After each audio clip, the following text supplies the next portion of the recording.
Florence, bonjour. Bonjour. Bienvenue à toi sur cette chaîne qui s'appelle Drapeau Blanc. Merci pour l'invitation. C'est moi qui te remercie. Et ça me fait plaisir de te recevoir parce que justement sur cette chaîne, on a décidé de mettre un peu en avant tous les gens qui font quelque chose d'intéressant à la Louvière. Et tu en fais partie, donc c'est un honneur pour moi. Je vais te demander de commencer par te présenter brièvement. Ok. Donc, voilà, moi c'est Florence Manderlier. Je suis maman d'un petit garçon de 2 ans qui m'enseigne beaucoup de choses. Je suis mariée depuis peu et je suis à l'heure d'aujourd'hui thérapeute psychocorporelle. Un cabinet de consultation individuelle sur Morlanway. Voilà ce que je peux dire là sur moi. Ok. Et donc, félicitations d'abord pour Merci. le mariage. Ton cabinet, ton entreprise s'appelle Terra Corpo, Ouais. c'est ça? Ouais. De quoi est-ce qu'il s'agit exactement? Tu avais commencé à la Louvière, c'est ça? Ouais. Alors, le projet a un peu né à la maison quand même.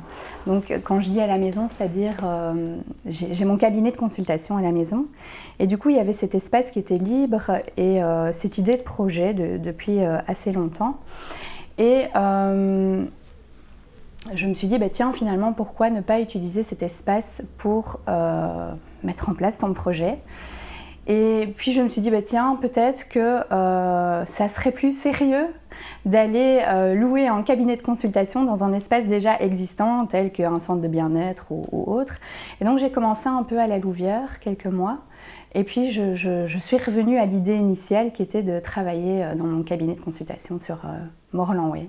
Voilà. Okay. Et donc maintenant, tu reçois les gens chez toi. Et ouais, c'est bien ça, ouais. Alors, tu as multiples casquettes, donc tu es formé dans divers domaines. Ouais. On va revenir un petit peu sur les différents aspects de ta pratique pour avoir un éclaircissement, quoi. Okay. Donc, tu as parlé de thérapie psychocorporelle et énergétique. Ouais. De quoi il s'agit exactement? Alors, la thérapie psychocorporelle, déjà, ça se vit de l'intérieur, donc c'est parfois un peu compliqué d'expliquer ça, mais en tout cas, ce que je peux dire, c'est que le corps est plus important que la tête. Et donc, on va plus regarder au corps qu'à la tête, parce que le corps nous met en général sur le bon chemin. Le corps, il sait, le corps, il tombe malade quand ça va pas. La tête, elle nous fait croire que si, ça va quand même, continue, vas-y. Et donc, du coup, l'idée, c'est en tout cas, mon travail, c'est vraiment de regarder, de laisser la parole à ce corps. Voilà. Et ça se traduit comment? Ça se traduit comment? Tu veux dire dans les séances? C'est ça, oui. Ouais. C'est-à-dire que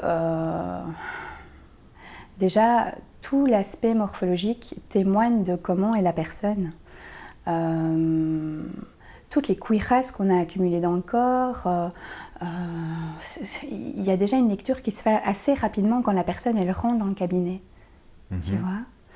Et donc de là, on part toujours sur la demande de la personne, mais après ça c'est mon travail, le travail de l'intuition finalement aussi. Okay. De se laisser sentir avec ce que la personne elle a envie qu'on regarde ou qu'on regarde pas. D'accord.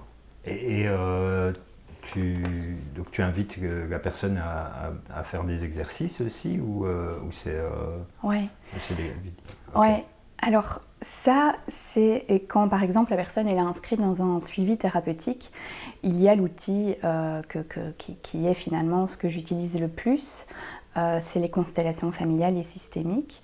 Il y a aussi la végétothérapie, les massages cellulaires.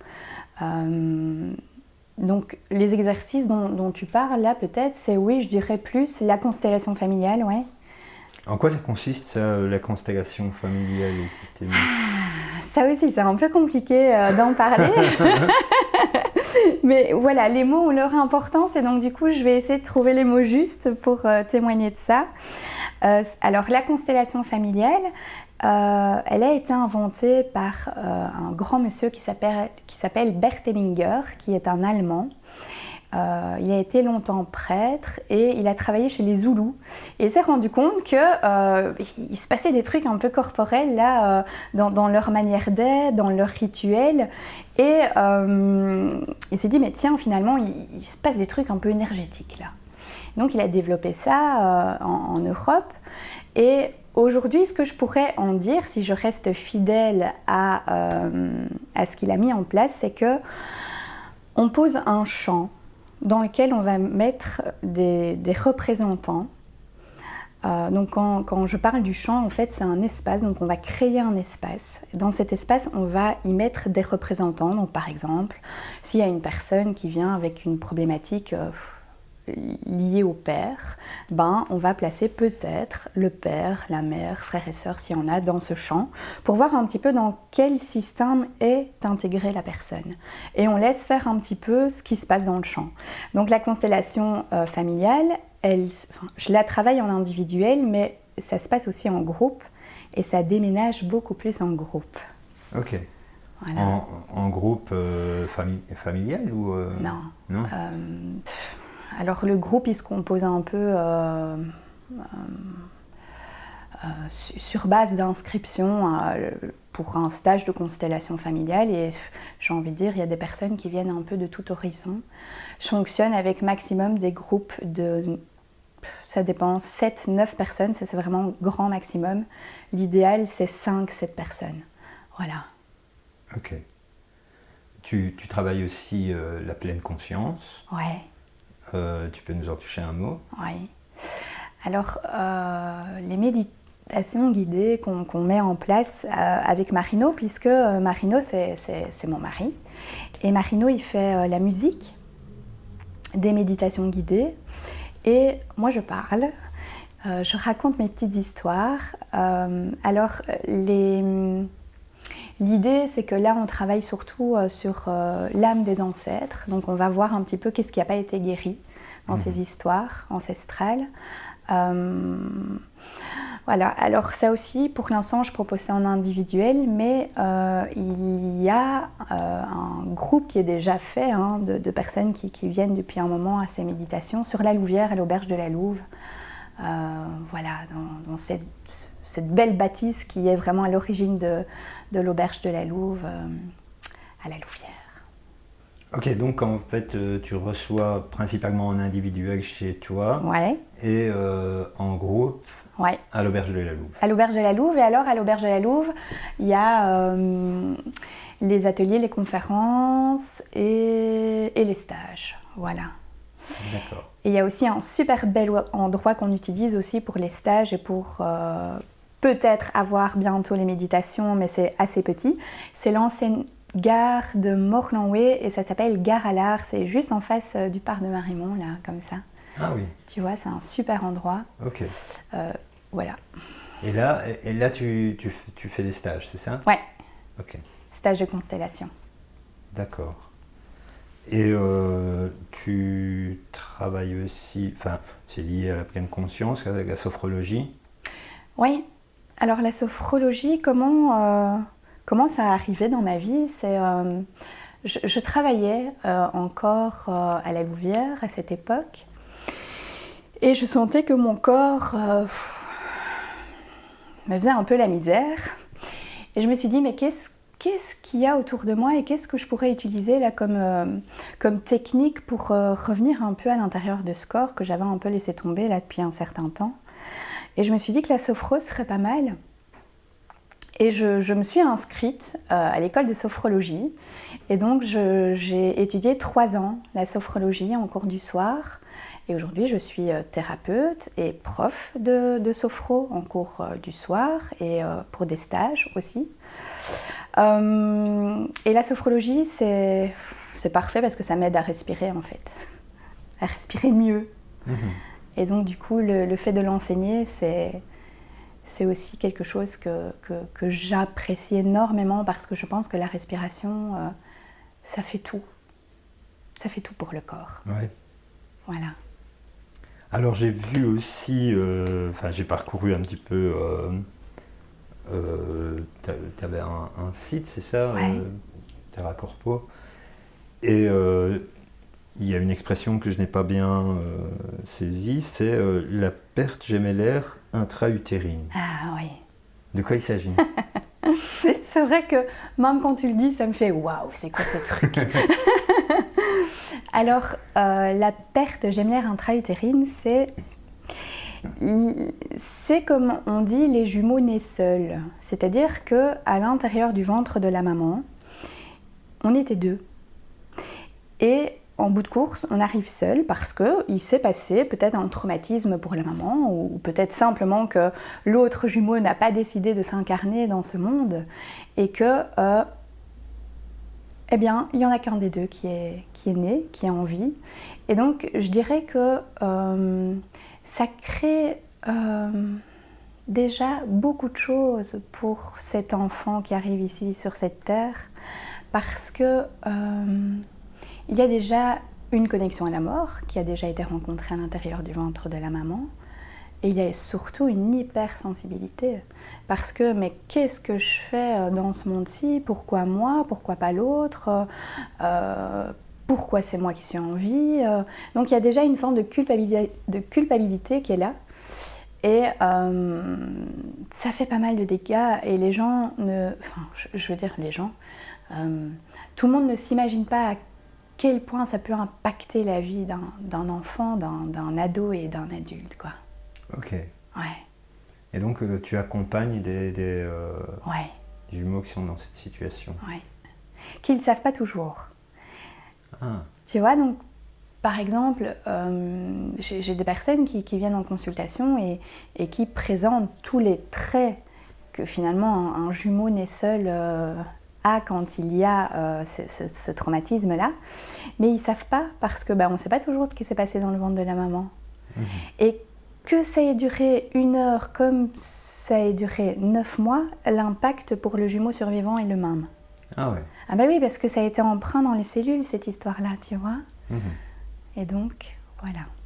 Et tu en as l'intuition comme ça quand tu rencontres... Alors, il y a une part d'intuition, c'est certain, mais il y a aussi une part de recherche bien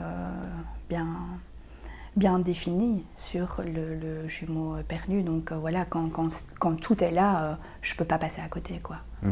Tu vois. Ok. Voilà. Et parfois, les parents ne sont pas au courant non plus.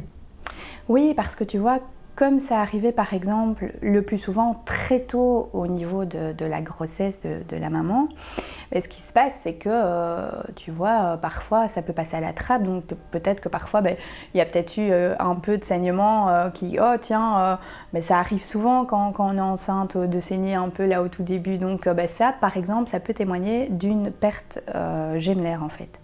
Ok. Voilà. C'est complexe. Ouais, non, mais c'est intéressant. Tu accompagnes aussi les surdoués. Oui. Donc tu utilises le terme surdoué. Oui. Est-ce que c'est pareil ou pas que ce qu'on appelle les enfants HP à haut potentiel? Oui, c'est un peu pareil, sauf que c'est pareil. Sauf que personnellement, j'aime pas trop ce terme. Parce que j'aime pas trop coller des étiquettes. Et donc du coup, je préfère parler de surdouance, d'hypersensibilité, qui forment un tout en fait. Et donc ce tout, c'est finalement, je suis jamais à ma place, je suis intelligent mais je me sens pas intelligent. Donc il y a une forme d'ambivalence là. Après, moi, je travaille surtout avec les enfants, les ados, les adultes, mais qui présentent vraiment, surtout les adultes, mais qui présentent vraiment voilà, ils savent pas trop quoi faire de ce don finalement, parce que finalement, pour moi, c'est un don. Un don qu'il faut mettre en lumière. Parce que parfois, avec cette hypersensibilité, avec cette intelligence émotionnelle trop développée, parfois on prend tout. Et donc le monde nous devient insupportable. Et on ne sait plus quoi faire avec tout ça parce que c'est toujours trop. Et donc l'idée c'est de vraiment, hop, on nettoie un peu des couches pour voir un petit peu, mais finalement, avec ce trop, qu'est-ce que tu peux faire? Parce que c'est ça l'idée en fait, c'est d'aller comprendre un petit peu qu'est-ce qu'on peut mettre en place. Ok. C'est un don, mais enfin, il n'y a pas de mais. Dans l'enseignement, c'est considéré comme un trouble, hein, parce qu'on a tout à fait conscience de la souffrance que ça peut générer, de l'inadaptation que ça peut générer. Oui, Ouais. parce que ce sont des personnes qui sortent du circuit. Et donc, je pense que c'est beaucoup trop compliqué pour un travailleur social, un enseignant, de travailler avec ces personnes. Les services ne sont pas adaptés aujourd'hui. Oui, c'est ça, ils ont un mode de fonctionnement atypique, donc ils ne sont pas dans la norme. Ouais. Et parfois ça dérange. Ouais. Et ça fait peur aussi. Mhm. Et donc du coup, on regarde pas trop à ça, quoi. Et donc forcément, c'est un trouble. Plutôt qu'un don. Alors que finalement, ben waouh, quoi. Moi, je vois des évolutions incroyables quand... Alors là, pour ces personnes, c'est la respiration. Et tu vois, donc mêler un peu la méditation, revenir au corps, commenter dans ton corps, parce que ils sentent tout. Tu vois, moi j'ai un enfant, un jour, il m'a dit qu'il sentait ses cheveux pousser. Et je me suis dit, mais waouh. Mais du coup, tu fais comment, toi? tu vois, donc voilà. C'est un beau travail, de travailler avec la sensibilité aussi. Ouais, j'imagine. Justement, tu viens de dire, dans ce cas-là, c'est la respiration, c'est la méditation. Comment ça se passe de manière générale, comme tu as plusieurs casquettes? Est-ce que les gens viennent chez toi en demandant un certain type de thérapie, ou est-ce que c'est toi qui proposes en fonction du cas? Alors, il y a des deux dans ce que tu dis. Il y a des gens qui, voilà, ils savent ce qu'ils veulent, ils viennent vraiment avec cette idée-là, et puis en repartant, c'est pas tout à fait ça qui se passe. Et puis il y a ceux qui savent pas trop, et donc en fait, moi j'amène pas grand-chose en fait. Je leur propose ce qu'il y a, ce qu'ils viennent chercher. Je leur dis voilà, moi je fonctionne comme ceci, et ils prennent ce qu'il y a à prendre. Et après, ça leur convient ou ça leur convient pas, et voilà, ils en font ce qu'ils veulent. J'ai des personnes qui parfois me disent j'aimerais bien un rendez-vous, donc après une consultation, et moi je sens qu'il y a vraiment besoin de digérer la séance. Et donc je dis contactez-moi quand c'est ok pour vous. Tu vois, là, il y a un truc qui tombe, quoi. Et c'est, je pense, pour moi, la meilleure façon de fonctionner, enfin la meilleure, en tout cas jusqu'à présent. Voilà. Ok, donc il y a un peu des deux, et tu laisses les gens cheminer. Ouais, je pense que ça c'est important. Comment est-ce qu'elle est née, en fait, l'idée de lancer ce projet? Tu peux peut-être nous parler de ce que tu faisais avant? Ouais, je parlais de ça, ouais. Donc, j'ai été engagée en 2009 dans un abri de jour à la Louvière qui s'appelait à l'époque le 109. Et donc, j'avais deux casquettes, donc j'étais travailleuse sociale et j'étais responsable. Alors, j'avais 21 ans à l'époque quand j'ai signé ce CDI. Alors, au départ, c'est très valorisant, mais tout de suite, la joie retombe, puisque je me suis dit, c'est un peu kamikaze quand même de mettre une jeune fille de 21 ans dans un tel service alors qu'il y a énormément de violence. Et donc, voilà, les années ont passé, puis en 2013, il y a eu l'ouverture de l'abri de nuit à la Louvière. Et là, ça a je dirais que ça a amené plus de personnes des villes extérieures et donc plus de monde, plus d'inconnus entre les Louviérois, les autres personnes qui venaient de grandes villes comme Namur, Charleroi, etc., Mons. Et donc là, il y a encore eu plus d'insécurité, je dirais. Donc là, ça s'est vraiment encore plus marqué. Et puis on a déménagé et on est parti à l'Étape. Donc l'Étape, comment t'expliquer ça? C'est finalement tout simple, c'est derrière le point d'eau à la Louvière. Et donc là, on a augmenté la capacité d'accueil. Ce bâtiment est assez finalement particulier dans le sens où c'est un peu un aquarium, donc c'est des baies vitrées comme ça, tu vois. Et donc on voyait un peu tout ce qui s'y passait à l'intérieur. Maintenant, je pense qu'il y a des stores qui ont été placés. Mais donc, ouais, tu vois, il y avait aussi une insécurité là à travers ce bâtiment, cette structure qui n'était pas forcément adaptée. Et je pense que pour ma part, cette expérience, elle m'a beaucoup enrichie, mais aussi beaucoup finalement blessée, je pense. En ce sens que le 109, c'était un peu comme mon bébé, tu vois, je sortais de l'école, paf, on me dit tiens, t'as un super boulot à responsabilité, ou très vite j'ai un peu déchanté, et puis voilà, j'ai mis beaucoup de mois dans ce projet, finalement, avec le recul. Et étant une personne sensible, voire hypersensible, je mets trop de cœur dans ce que je fais, je pense. Et donc, à un certain moment, mon corps, il s'est effondré et je suis vraiment tombée malade. Et quand tu parles d'avoir déchanté, ouais. Qu'est-ce qui est devenu compliqué à gérer en fait? Ce qui est devenu compliqué à gérer, c'est l'ambiance violente que présentait cet espace.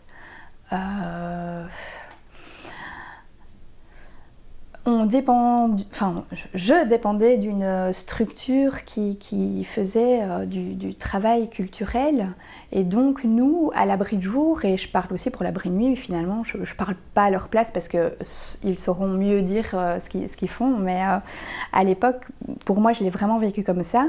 Il y avait un Picardie laïque, voilà, je le dis, je pense que c'est important, fait du culturel et pas que, de l'éducation permanente et d'autres choses aussi. Et l'abri de jour, pour moi, c'est vraiment un espace où on travaille vraiment la notion de santé mentale. Et donc, aujourd'hui, la santé mentale, c'est quoi? C'est aussi la décompensation, la surconsommation, la violence, enfin voilà. Et donc, je pense que le tout manquait un peu de cohérence. Ok. Voilà. Et je ne me suis pas toujours vraiment sentie soutenue. Cette impression de porter un projet un peu lourd là sur les épaules, avec des personnes qui décompensaient de plus en plus. Parce qu'en 2009, je pense, si je ne me trompe pas, il y a eu en psychiatrie un gel de lit. Et donc, les personnes qui étaient entre les murs depuis des années se sont un peu retrouvées à la rue.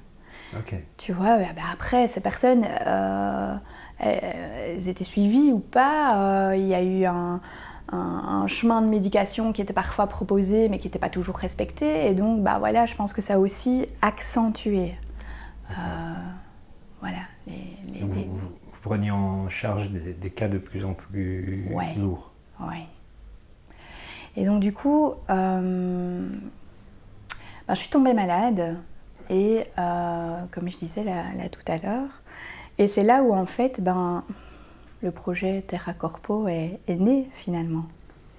D'accord, en fait tu t'as saturé de ton boulot précédent, et c'est de là que tu as décidé de voler tes propres ailes, on va dire. Ouais, c'est ça. Ça n'a pas été aussi simple que ça, mais oui, c'est un beau résumé. Ouais, mais c'est clair que Allez, tu avais un emploi qui, en termes d'emploi, c'était de la sécurité, j'imagine. Exact.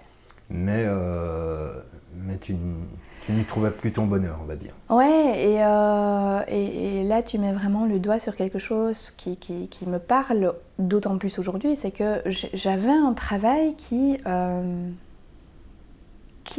m'apportait toute la sécurité nécessaire finalement, financière, j'avais un CDI, enfin voilà, j'avais un travail de qualité quelque part, hein, aux yeux des autres finalement. Mais qui pour moi ne me convenait plus, et donc aujourd'hui je suis indépendante, et c'est clair qu'être indépendante c'est pas choisir la sécurité. Parfois je trouve que c'est une idée un peu farfelue, mais je regrette pas, et aujourd'hui ok, j'accepte ce qui s'est passé, et je pense que ça faisait partie du chemin, tout ça. Toute cette expérience, et je dis aussi vraiment merci. Parce que si mon corps et si aussi j'avais pas vu tous ces corps en souffrance, parce que j'ai vu des corps assez particuliers, hein, à l'étape. L'étape, c'est la suite du 109. Et déjà là, j'étais en réflexion, mais tiens, finalement, ces personnes où il y a trop de consommation, où vraiment, finalement, la consommation, c'est peut-être aussi un problème de santé mentale. C'est une question que je me suis longtemps posée. Ces corps, mais que quand tu les lis, quand tu les regardes, mais comment ça te parle? Ça a été mon premier questionnement. Et puis c'est mon corps qui est tombé malade, donc forcément, tout était là pour que vraiment j'y regarde. Et c'est pour ça aussi qu'aujourd'hui je fais de la thérapie psychocorporelle. Rien n'arrive par hasard. Rien n'arrive par hasard, vraiment. Ouais. Donc ça a dû être un choix qui n'a pas été facile à prendre, j'imagine. Enfin...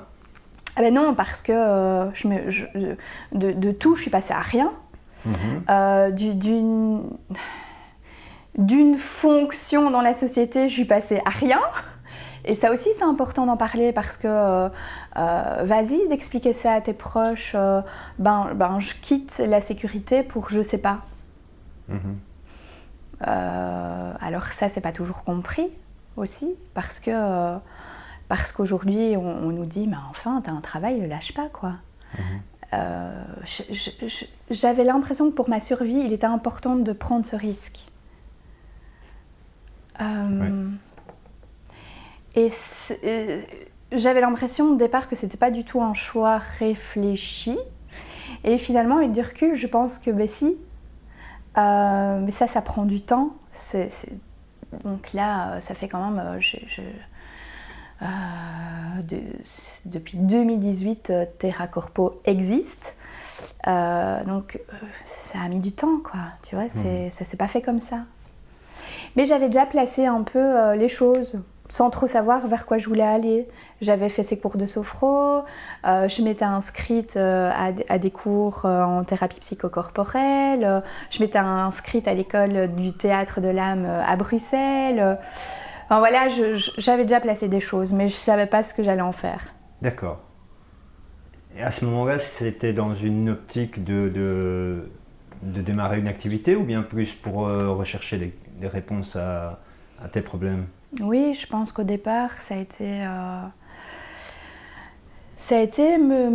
pour me guérir, en fait. C'est ça. Ouais, guérir des choses auxquelles je n'avais pas toujours voulu regarder. Comprendre ce corps aussi, ne plus être toujours dans cette agitation mentale. J'en pouvais plus de mon bavardage mental. Et donc j'ai vraiment essayé de trouver des techniques pour que ça s'apaise un peu, et puis tout s'est finalement très bien embriqué.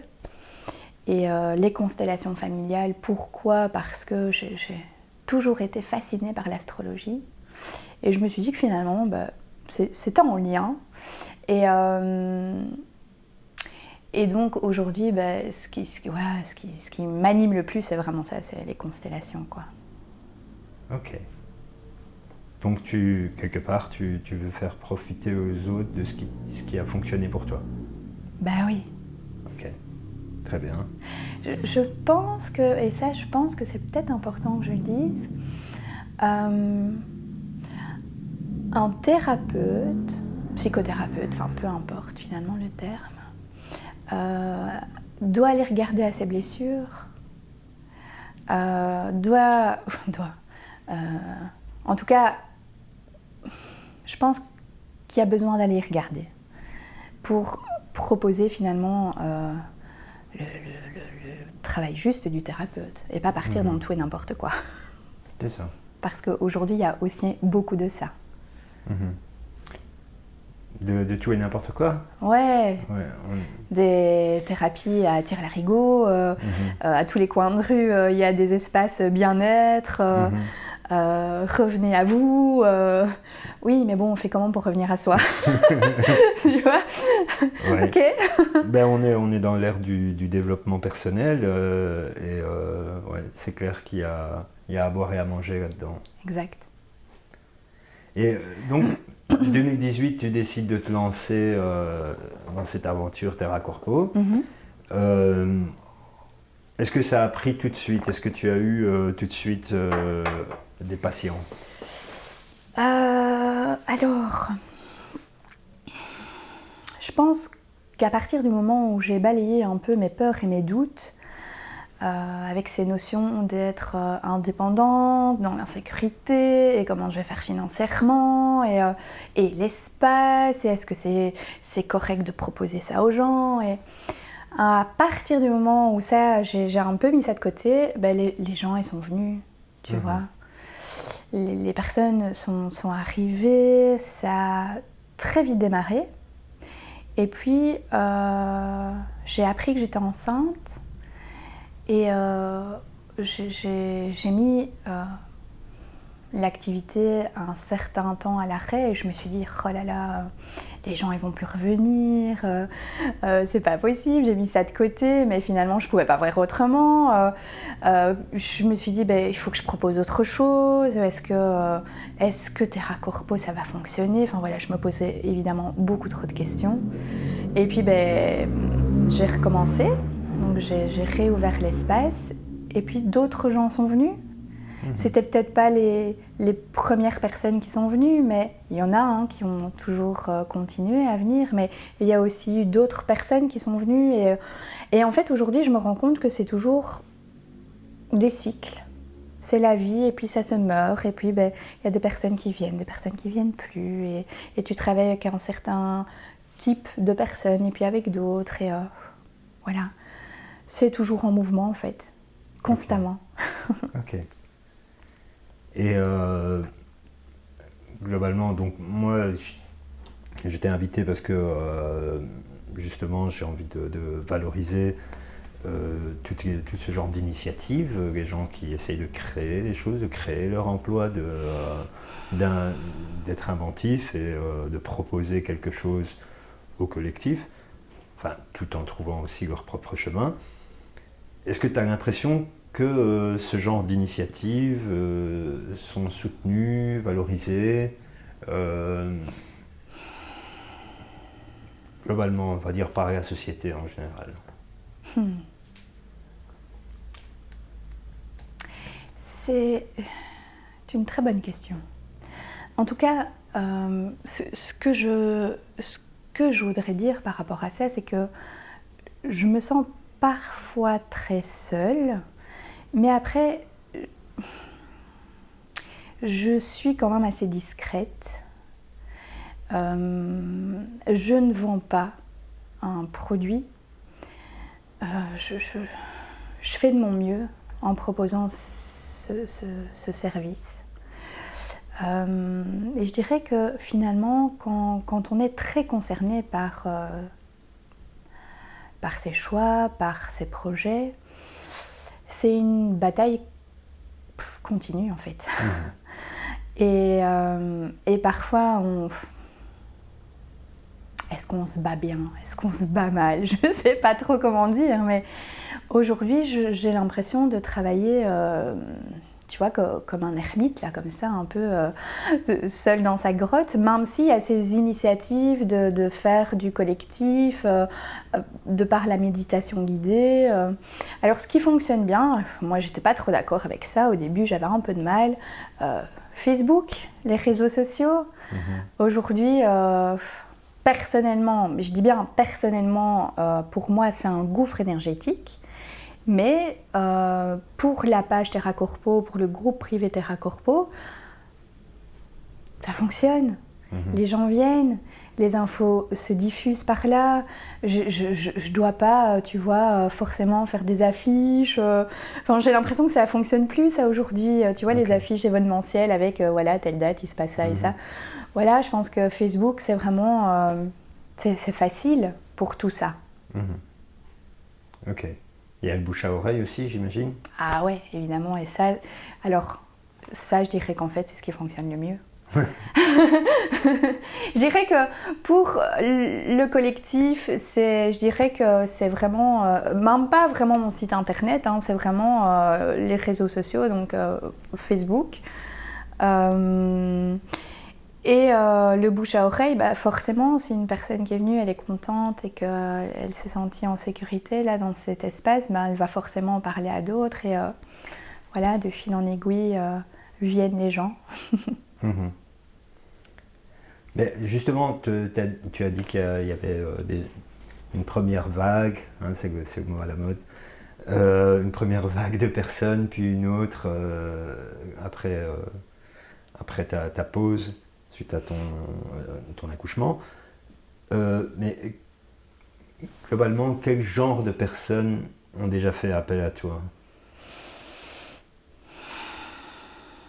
Alors je dirais que c'est des personnes qui ont essayé beaucoup de choses, qui ont essayé beaucoup de thérapies, qui ont vu beaucoup de spécialistes et qui ne savent pas trop pourquoi elles sont malades aujourd'hui ou pourquoi elles ne vont pas bien. Et ces personnes, je dirais, en bout de course, elles arrivent un peu dans ce bureau de consultation à la maison. Ouais, je dirais vraiment que c'est un peu ça pour les adultes. Alors pour les enfants, c'est comique parce que c'est toujours un peu... souvent, c'est la maman qui m'appelle en détresse. « Oh, mon enfant, il va pas bien, je sais pas quoi faire. On m'a dit que ce serait bien de venir vous voir, donc je vous appelle. » Et puis, je dis toujours, on va d'abord commencer par vous et après, je vois l'enfant. Parce que je pense que l'enfant, il est inscrit dans un système et que du coup, si on ne va pas regarder aux parents... on aura beau regarder longtemps à lui. Ah oui, quand on vient avec un enfant, tu commences toujours par les parents? Je demande toujours de voir au moins un des deux parents en séance avant. Ok.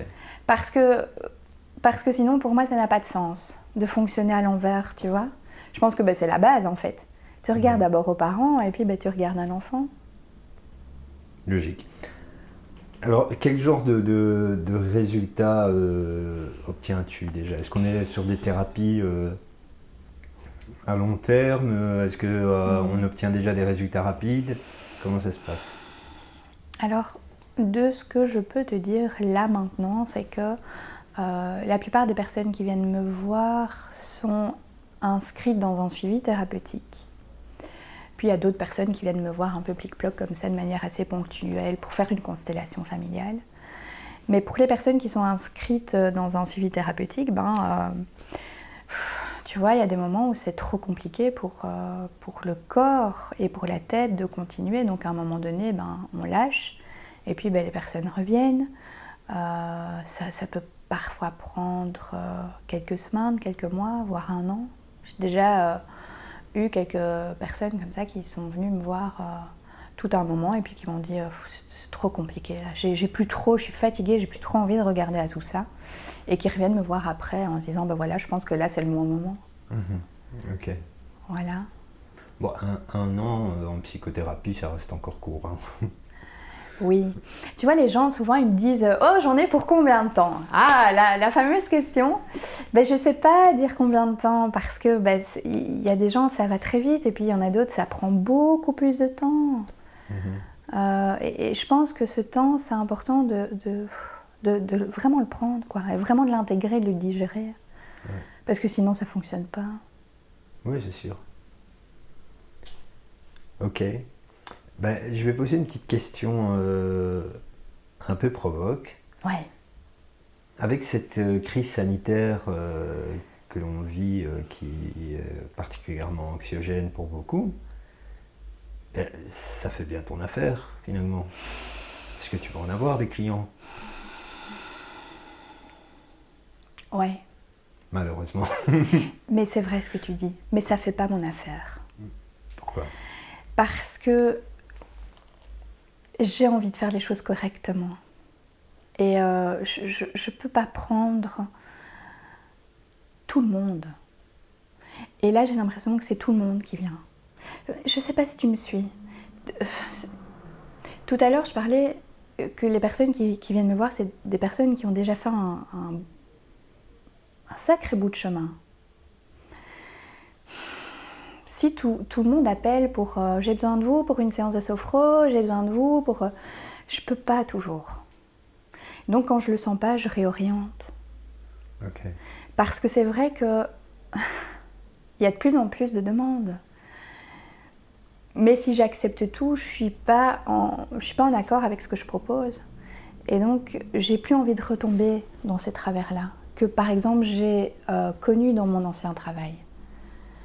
Donc du coup, aujourd'hui j'arrive à dire non.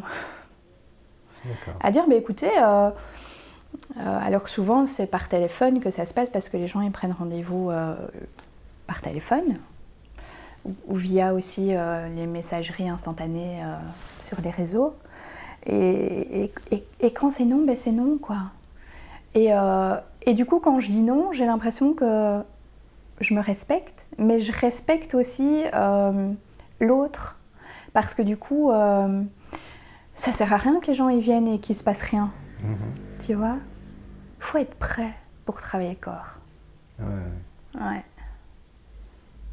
Ok. Finalement, si tu es submergé de demandes, c'est quand même une bonne chose pour ton activité, mais j'entends bien ce que tu dis, tu ne peux pas tout prendre parce que ton moteur, c'est de faire un travail correct. Avec le cœur. Okay. Voilà. Ouais. Alors, cette histoire de Covid, est-ce que ça a impacté ton activité, sérieusement ? Il y a des choses que tu ne sais plus faire, j'imagine, les thérapies de groupe, des choses comme ça. Oui, tout à fait.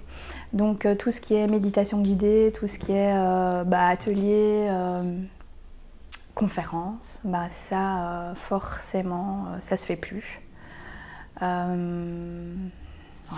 Ça, c'est assez embêtant. Et en même temps, du coup, ça me permet aussi de prendre du temps pour moi. Et je pense que c'est important là maintenant de se retrouver aussi. Mmh. Parce que c'est tout le temps beaucoup l'agitation, je trouve, dehors.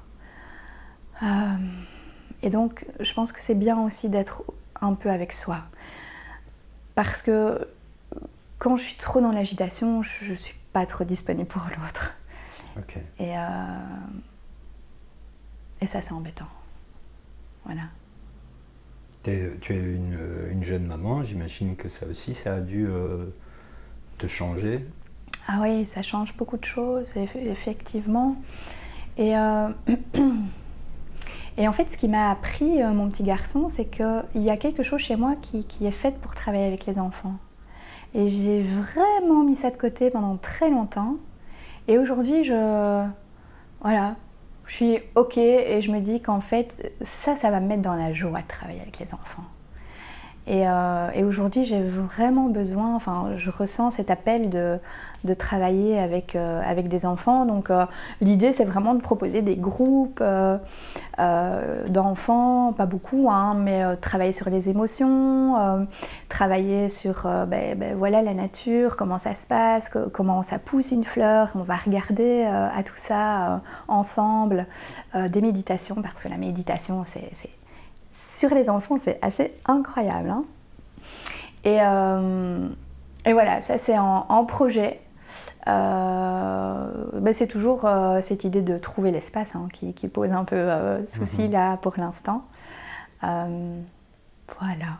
Donc tu aimerais bien à l'avenir développer plus d'activités autour des enfants. L'idée c'est quoi? C'est d'être dans la prévention quelque part? Non, je pense que, tu vois, moi ce que je remarque, c'est que les enfants, la période ici, elle met vraiment les enfants et les parents en souffrance. Et les parents, ils ont besoin de vacances. Et les enfants, ils ont besoin de stages. Ils ont besoin de se retrouver ensemble, d'aller se balader, de respirer, parce que peut-être qu'à la maison, on ne respire pas. Et je pense que là, c'est vraiment l'idée du projet, en fait. Tu vois, c'est de vraiment faire un peu respirer tout le monde, là. Ok, bah écoute, j'allais te demander qu'est-ce que tu peux espérer pour ton entreprise et pour toi, pour l'avenir. Je pense que tu y as un peu répondu. Oui, le rêve, parce que là pour l'instant c'est un peu à l'état de rêve, c'est d'ouvrir une école de constellation familiale et systémique, où il y aurait aussi de la méditation, enfin voilà, toutes sortes d'ateliers, de conférences, de projets qui s'entremêlent, de différentes thérapies, différents milieux. Enfin voilà, je pense vraiment qu'aujourd'hui on a besoin de ça. Et je pense qu'aujourd'hui on doit s'allier les uns avec les autres et ne pas être contre les uns et les autres, parce qu'il y a beaucoup de ça, je trouve, aujourd'hui. Et l'idée, c'est de travailler ensemble parce qu'on est, on est une chaîne et voilà, c'est important d'être ensemble. C'est un très beau message, en tout cas. Bah, c'est tout ce que je te souhaite. Je te souhaite de réaliser ton rêve. Enfin, on peut même dire ton projet, parce que c'est tout à fait réalisable. Oui. Ben oui. Ben, on va peut-être terminer sur l'objet que tu as apporté. Je sais que tu fais souvent référence aux huiles essentielles. Ouais. Que tu utilises beaucoup dans tes séances, j'imagine. Oui. J'ai pas encore eu la chance de participer à une de tes séances, c'est pour ça que je dis j'imagine. Et là, tu peux présenter l'objet? On est dans de la lithothérapie, là? Eh ben non. Non? On est dans une pièce de collection. Ah. Ouais. Parce que ça, tu trouveras jamais en lithothérapie. C'est de l'azurite malachite. Alors pourquoi j'ai apporté ça? Parce que j'ai toujours été, depuis toute petite, très attirée par les pierres. Waouh, ça me fascine, quoi. Je me dis, mais c'est la nature qui fait ça, c'est quand même assez incroyable. Ça brille, ça peut rester des années en terre, tu vas le ressortir, ce sera toujours aussi brillant, aussi beau pour les yeux, quoi. Et j'ai apporté ça parce que j'aime beaucoup. Et surtout parce que aujourd'hui, on se laisse pas vraiment enseigner par la nature. Et je pense que c'est tellement plus fort que nous. Alors peut-être que ça nous dépasse tellement, peut-être que ça nous fait peur et que du coup on veut pas trop y regarder, mais je pense que ça a vraiment toute son importance d'aller un peu regarder à cette nature, parce que lorsque nous on sera plus là, ça sera toujours là. C'est sûr. Il peut se passer n'importe quoi dans le monde, ça restera toujours. Et je trouve ça incroyable, vraiment incroyable. Et je me dis, mais finalement, qu'est-ce qu'on est par rapport à cette nature? Ben, on vit dans des sociétés où on est un petit peu coupé de la nature. Pas depuis toujours, hein. C'est assez récent, c'est l'aventure moderne. Est-ce que tu t'inspires justement de sociétés traditionnelles où là on retrouve une connexion beaucoup plus grande? Ah mais complètement. C'est mon moteur. C'est important pour moi déjà d'avoir pris connaissance, parce que je savais pas vraiment. J'ai beaucoup lu, je me suis beaucoup documentée, ne serait-ce que par rapport aux pierres, par rapport aux traditions. Ne serait-ce que tu vois par exemple la méditation dehors. Ça se fait pas trop là par ici. Mais quand tu regardes en Orient, c'est tous les jours. C'est dans différentes techniques, c'est incroyable la nature en Orient. En Occident, on a mis, comme tu disais, hein, on a mis complètement ça de côté. Et c'est récent finalement, mais on est né dedans, donc... Ouais. On n'a pas connu autre chose. On n'a pas connu autre chose, donc tu vois... et ça s'accentue en plus. Et ça s'accentue, quoi. La nature, elle nous parle, on ne l'écoute pas, quoi. Alors, tu vois, parfois, par exemple, au parc de Marimont, j'aime bien aller là, me promener, me ressourcer, méditer un peu, là. Et je vois ces bâtisses qui sont remplies de feuilles de lierre ou enfin, voilà, d'arbres qui ont repris leur droit, là. Je me dis, mais c'est incroyable. Ça, c'est beau de regarder ça, quoi. Eh bien, Florence, merci pour Merci cet à entretien. toi. C'était bien sympa. Je pense qu'on a fait un peu le tour, à moins qu'il y ait quelque chose que tu voudrais ajouter. Non, c'est OK pour moi. En tout cas, c'était vraiment sympa de ta part d'avoir participé. Et c'est un plaisir pour moi de mettre en avant des initiatives comme la tienne, parce que ça mérite d'être mis en avant, je pense. Merci. Merci beaucoup.